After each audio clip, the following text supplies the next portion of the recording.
Today, I'm going to be unboxing this fully articulated Barbie. And I got her from one of my subscribers. So I took the plastic off and now I need to cut off all these rubber bands.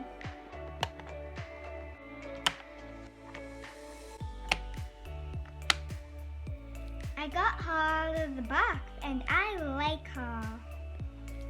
She's wearing a two-tone top that's one piece, and she's wearing black leggings that are also one piece.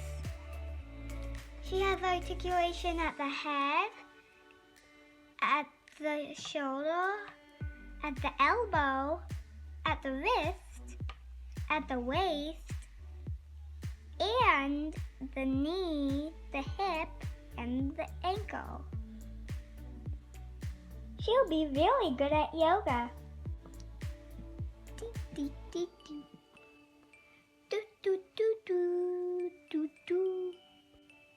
Thanks for watching. I'm gonna go have fun with her.